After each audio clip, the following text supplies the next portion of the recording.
It was his first time in our studio. All our previous recordings were done in his room. And a lot of devotees showed up, which made it a little more complicated because of all the extra energy. I requested Prabhupada to chant the Hare Krishna mantra because we'd had him doing all these bhajans, but we never really had any recording other than the original Happening record from New York in 1966, the Prabhupada leading Hare Krishna. So he accommodated me for about 2 or 3 minutes and then stopped the kirtan, and then went and did some other Vaishnava bhajan. Krishna Kanti was the main recorder, and I was his helper. We were back in the room listening to the recording as we were starting to get it set up. And the kartal players there was maybe 4 of them, and they were very enthusiastic. But unfortunately, the kartals were so loud that they were just overwhelming Prabhupada's voice. We can always hear kartals. It's Prabhupada that we wanted to hear, you know. So I came out to tell Prabhupada that we can't have these kartals because we won't be able to hear him.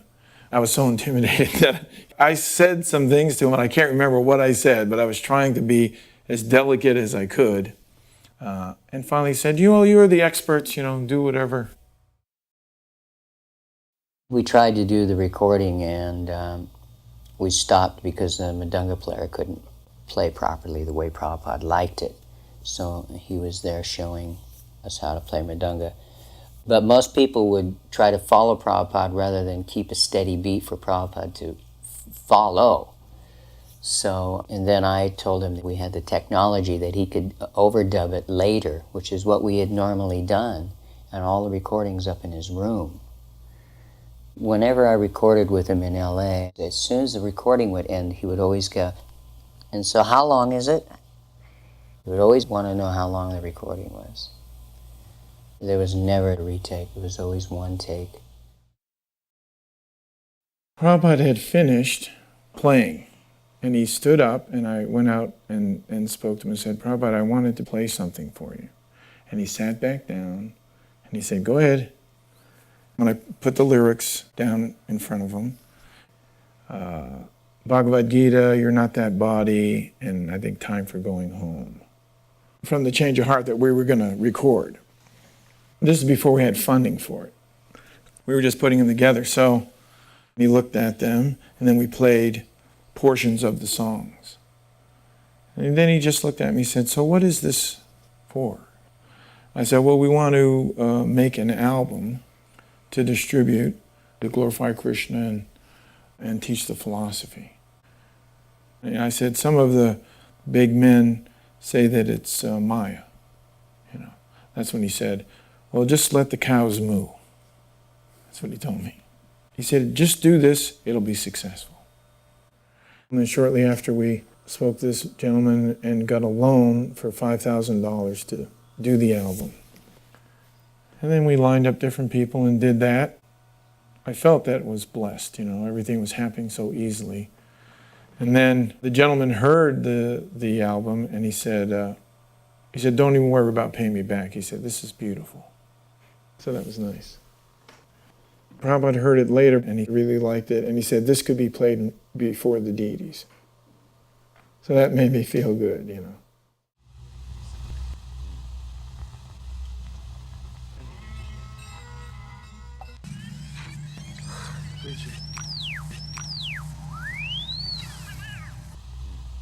My father wanted me to become like this. Know everything, what is going on. He never wanted me to be a worldly man, earning money. He never wanted.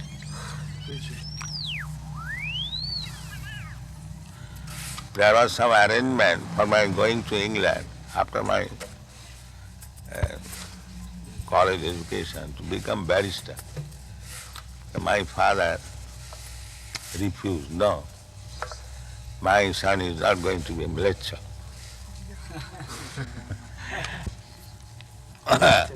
Ready? All you need is put on Yes, cartels. We ended up having Prabhupada play the Madanga himself. overdub with headphones, and that's what we did. There it is. He would listen to the track that he had done with harmonium and singing with kartals. Listening to that on headphones, he would then play the mridanga himself. And many times when I watched him overdub mridanga up in his room, I was always amazed at how beautiful he played and how lucky I was to be in the room. I'd be the only one there watching him play mridanga so expertly. He had a touch, a golden touch. I believe that microphone was the microphone that George Harrison sang My Sweet Lord on. It was donated to Krishna Kanti, which is impressive to the material world. It's more impressive that Prabhupada sang Hare Krishna into the microphone. And I don't even know who has that microphone now. That should be like in some kind of museum somewhere.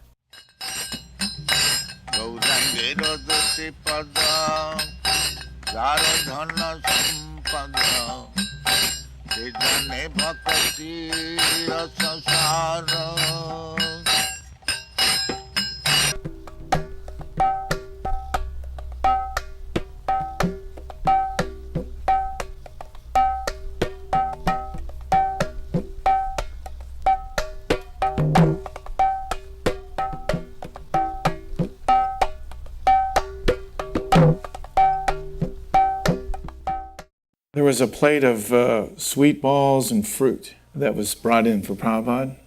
At one point he picked up an orange and ate it. And then when Prabhupada finally left, everybody bombarded the plate. So by the time I got there, everything was gone but the orange. So I took that. Yeah, and I still have it. I never thought I'd see it again. Wow. And it still tastes nice. It's very orangey. I have it wrapped up, it's on the altar.